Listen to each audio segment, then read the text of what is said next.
welcome to the Modern Homes Podcast with Rob Clemens. And Frank Dominic. All right, well, welcome everybody. We got a good show today. Yeah. I'm really actually pretty pumped because we have a special guest on the show today. We do have a special guest. Some might say a staging specialist. I would say a staging specialist. All right, well, I would say a listing specialist. A listing, well, both, and they go hand in hand, right? A sales specialist. A good listing, a sales specialist. All these Maybe things. the only other realtor I think may be better than me. Oh my gosh, wow, 2 for 2 in this room. That's crazy. Well, hey, look, Frank, we talk about a lot of different things on the Modern Homes Podcast. We talk about new construction. Last week we were talking a little bit about hurricane preparation. Protection. But today we want to talk about, for the people out there who've been thinking about selling a home, they've been thinking about, look, I finally think it's time to give myself the best shot. Yeah. Why wouldn't you want to do everything you could to maximize your value and sell your 100%. property, right? You get one chance to make a first impression. One chance to make, well, very true. And so you put the listing on, and it's kind of like the proverbial egg on your face. If you go in and you got something in your teeth or something, you want somebody to tell you. Yeah. You want to make the best impression. Well, that is what happens with houses. It's kind of like the scenario in the sales side of real estate.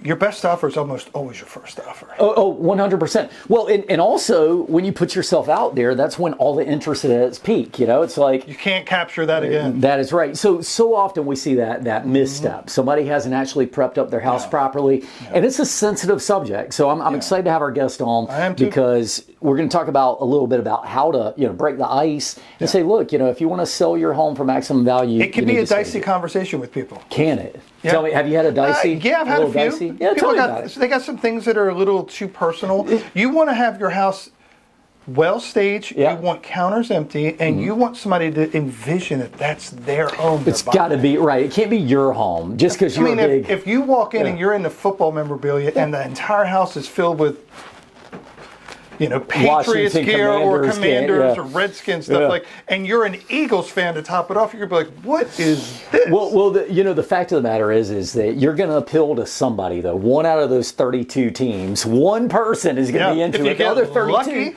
yeah. No, the thing you is, want to maximize your opportunity. What you're saying is they need to be able to come in and visualize the house. So, and how many times have I said this? And any realtor will tell you this. It's a fact. You list your home. If you do not get movement in the first couple weeks even, your listing can become what I call stale. It's stale. People will, as another realtor, they'll see that house, they go, But if they look at that house and go, oh my gosh. Well, with our guest today, I shared a home I saw in Conway. We happen to know the gentleman. We had him on the show a while back, I believe. I'm not going to say his name because his house is still in the market. But I said, this is a really nice house. Shared it with her. She goes, oh, my clients would love this house. But the pictures were staged. The house caught your attention. I drove by it today because I wanted to see it. Okay, yeah. It's a nice house. Well, it is a key. Look, I mean, it's like anything else. There's, especially in a seller situation, in a seller's market, there's not that many homes on the market. That it kind of makes it a seller's market. There's less supply, and therefore the demand is higher. So what happens is when that home comes on the market, everybody's kind of waiting for it. They're like, oh man, I have clients. They haven't found anything they want. Now here's that home. So that's your maximum chance. And you can blow it with something as simple as you've just cluttered up your counters or whatever. Cluttered up. Yeah. So dirty. Okay. I've seen dirty homes. Well, see, now you're getting me excited. So I need to hear a story. I need to hear what's the cautionary tale. I showed a house last year, and I totally honest with you, I've never thought I'd ever see this before. Well, number one, you walked in the front door, and every time you turned around the corner, they had a camera on you that said you're being recorded. Oh my God. Now, everybody has been to a house with an alarm that says you're on camera, especially a home that's unoccupied. Sure. I get you that. This was every room you went in, and the camera went zip. Oh, it was following? Oh, man, that's great. They had more furniture in their house than 3 of those homes could possibly really manage. I don't know why they had so much furniture. Yeah. On top of that, we went into the garage, and if anybody's watching this and this is your home, I'm sorry. They had the 10 Commandments written on the wall of their garage in a black Sharpie. There you go. Okay. All right. I feel. We got to the garage, and my clients went, I think we're good. They never went anywhere else in the house because it was kind of scary. So Okay, so let me say this, something that inspires you, something that's meaningful to you. I believe in that. Look, man, having cues around your house that mean something to you, your pictures of your family, I get it. Yeah. The problem is you have to shift into a different mode when you get to that point. I think that's where you're going with that. Yeah. There is a time where you have made the mental connection that this is not going to be your home for much longer. And that's the time where you do sort of have to disconnect from that. Yeah. Not from your beliefs, not from your love of your family or whatever, but you do have to realize, look, if I don't kind of neutralize a little bit, I'm going to turn off a potential part of my market. I mean, if you currently now go home to my house and go into the room that I keep my stuff in, there's cables on the floor. They're wound up, but I'm a musician. Guitars everywhere. On the side, a couple guitars. Okay. But when I sold my house up north, I had 2 guitars on a stand. All the cases were packed away. I had 0 equipment on the floor. I mean, normally I have everything up because I'm playing it. Yeah. All that stuff was out. So they saw 2 guitars tucked in the corner, like, maybe he plays. Like, had no idea that I actually played a lot. Is it true that when you went up into your attic, that there was a rocking chair with a skeleton in it? Is that true? There was not. Oh, okay. I think I must have. But I believe that might have been in yours. Oh yeah, well that's definitely mine. I thought everybody did that, right? No. In a room with the purple walls. Yeah, right. Oh, the purple. Hey, that's a true story. Now we hit that. Yeah, my wife, man, she thought this purple was me great until it was on the walls. Yeah. Again, another thing that's going to go along the lines of staging is if you have the chance to neutralize your house from a color standpoint. Do that too. It's a tough one, right? Bold colors can really turn people off. They can't see it. Now here's the thing, and I think it's important. Look, we can talk about best case scenario. Look, in a perfect world, I'm going to redo all my landscaping and repaint all my walls. Look, we get it. Sometimes you don't have the budget to do all that, but you can at least do the little things. You can at least make sure you set yourself up for best possible sales opportunity. So we get it. Sometimes you can't spend 10 grand on landscaping to make your home look best. But you can do tweaks. That's right. At least trim the shrubs, right? Yeah, all right, cool, man. And one thing I'm sure our guest will touch on today, and I remember her explaining to me when I was a new realtor, is that somebody's moving, don't empty that house out completely, because an empty house is harder for people to envision. That's true. It is. Yeah, it makes good sense. And I just sold a house that was furnished, and that's why they bought it. Really? The house next door was almost the same house, and they bought the furniture too. Okay. Which isn't always a pleasant deal, but they included it in the price. I was like, okay. Hey, man, nice furniture. But they bought a house that was staged. They could see themselves in it. It's tricky, right? I get it. But look, so we're talking about maximum ways to sell your home today through staging properly. Yeah. So I think it's going to be really good, man. It's good. So, all right. Well, let's take a quick break, and we're going to get back with our special guest. We'll see you in a bit. All right. Welcome back to the Modern Homes Podcast. And we were teasing this earlier, myself and my partner, Frank. We have our listing specialist here. She is none other than Val Lyons from Carolina-based real estate. And I'm going to tell you something. I'm going to brag on you for a minute, okay? Now, Val, she says she doesn't really like doing the whole TV thing or whatever, but she is a great listing agent. We've had so many times where people have been trying to list their home and it's not selling, and you get one Val Lyons on and all of a sudden it sells, and you go, what is this, magic? Is this voodoo that you're doing? And it turns out, no, it's staging. So there's a lot of things we can do. Val's going to talk about that a little bit. Welcome to the show. Thanks, Rod. Thanks for having me. Absolutely. Well, me and Val know each other really well, so this is kind of like, just friends getting together. Yeah. But so Val, oftentimes people are ready to list their home, and there's a step process that you're going through. You want to help them actually sell it. And there's no sense in putting it on the market and not selling, right? So you have some tricks that people can be doing to stage their home to maximize the sales value, right? Yeah. So typically when I walk into a home and I'm meeting them for the first time, we go through, their wants and needs, what they want to get out of the house, what they don't want to get out of the house. And my next step, either then or another day, I want to go over and go through the staging process, because throwing your house on the market without staging it is really doing a disservice to yourself. It's like walking out of the house without doing your hair. Right. Like that's or a problem makeup. for me. But you know what I'm saying. So we walk through each room, and I explain to them what needs to be done in each room. Take everything off your countertops. Set your table if you'd like in your dining room. Move furniture. I typically do that. People typically don't have vision of their furniture any other way in a room. Yeah. It's all about spatial.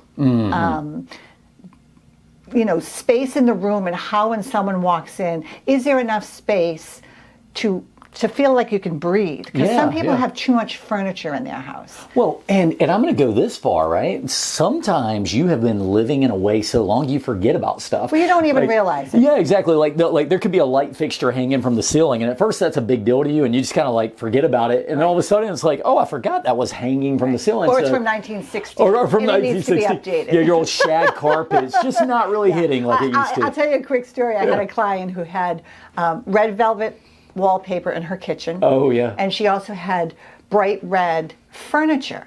And I thought, oh no, this is not going to work. Right. So I went out and I purchased covers for the couch, and she hired a gentleman to come in and put wainscoting up over the wallpaper in the kitchen to not only brighten it up Yeah. and give it a completely new look. Nice. But she didn't have to take all that wallpaper down. Yeah, yeah, like, yeah. we go through the house and I say, this is what you can do to maximize this space without spending a lot of money. Absolutely. So there's a science to this, right? Well, I feel like there's definitely experience there. I've been doing this for 19 Yeah. years.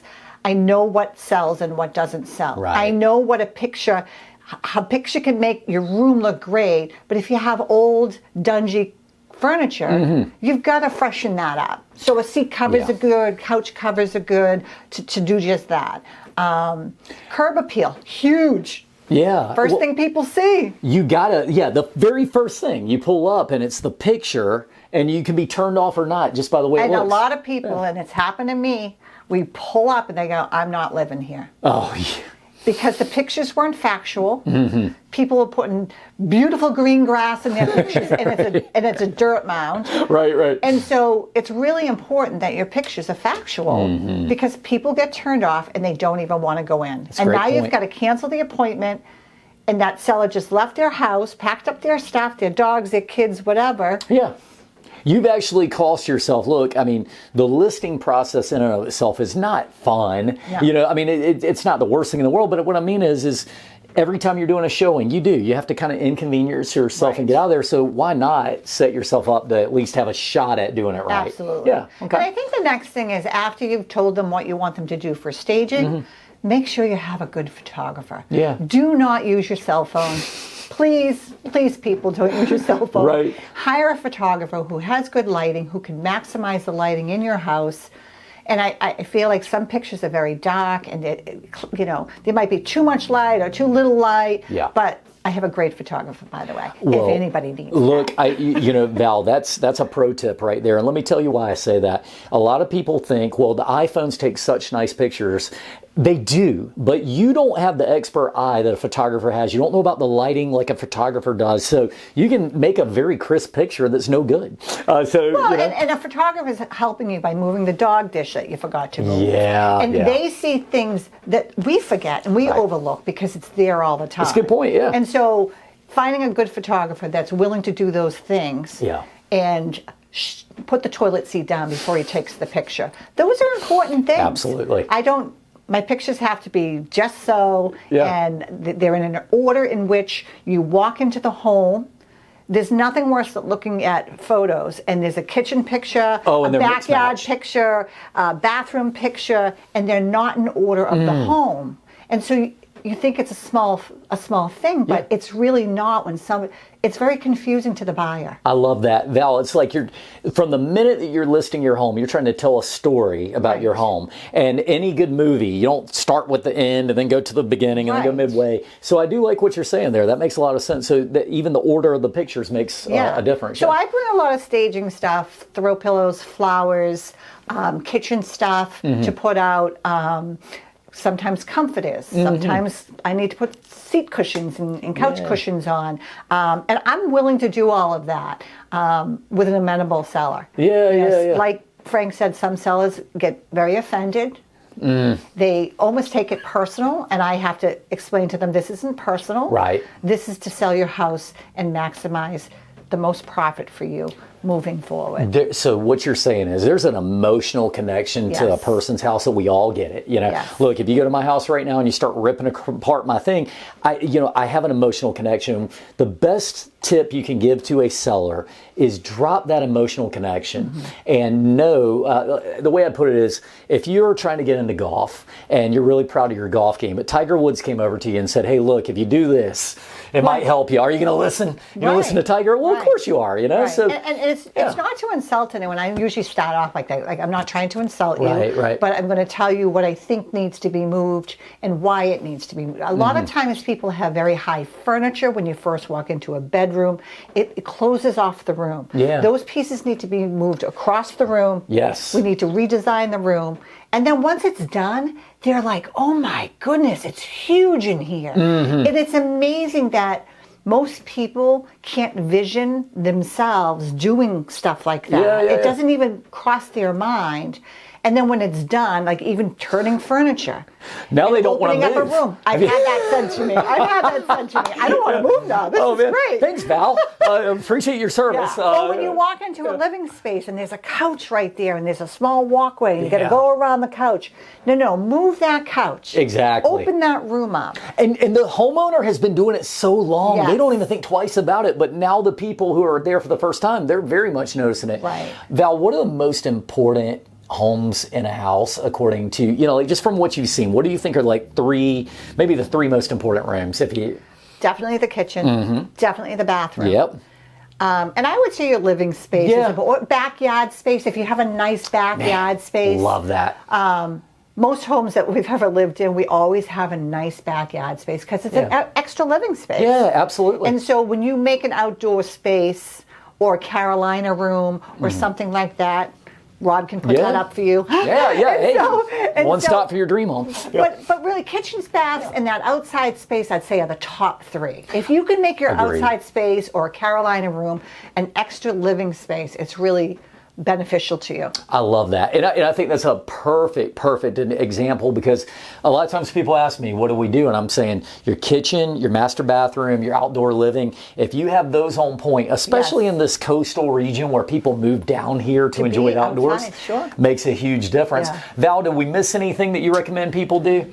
Declutter is the big thing. Put your stuff in storage, load it up in the garage, have crisp linens and towels in your bathrooms, neutral colors if you can.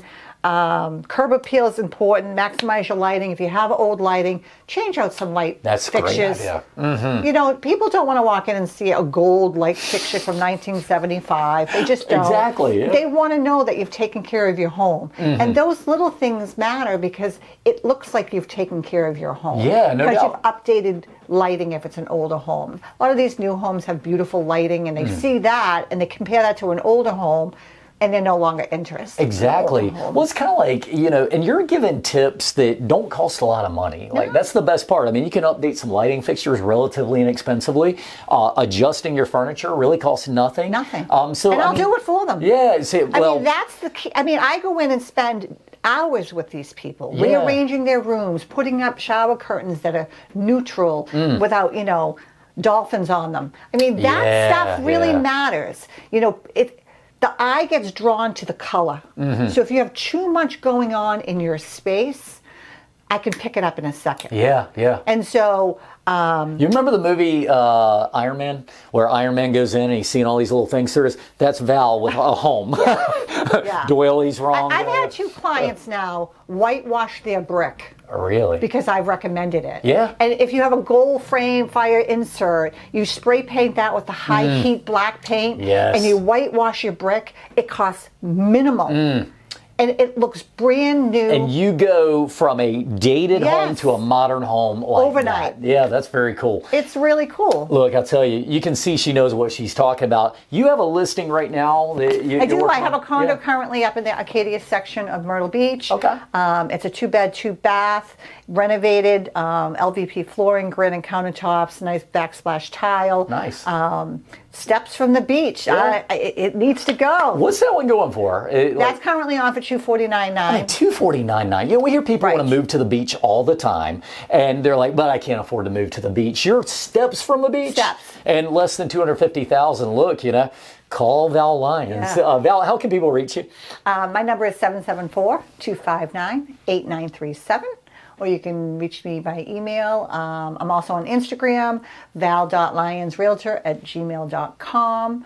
But you can find me on Rob's page. You can find me Yeah. at Carolina Bays. Yeah, at Carolina Bays. And look, if you check out her reviews on Zillow, unreal, unreal. Like I wish I had that many reviews on anything. It's really cool. So, no, good stuff. Val, I appreciate you being on. One thing that you said that really spoke to me, and I hope people heard this is, what's the difference between an agent who has your interest at heart versus an agent who just got into this business because they thought they were going to set their own schedule? It's when they say things like, I spent my own money to put throw pillows out. That's not normal, but this is what this lady's doing. So Val, well done. Thank I you. appreciate that. And if you're at home listening, hopefully you got some value from that. And thanks for being on the show, Val. Thanks, Rob. All right. We appreciate everybody listening. Frank, good show. Yeah. And we'll pick it all up next time on the Modern Homes Podcast with Rob and Frank.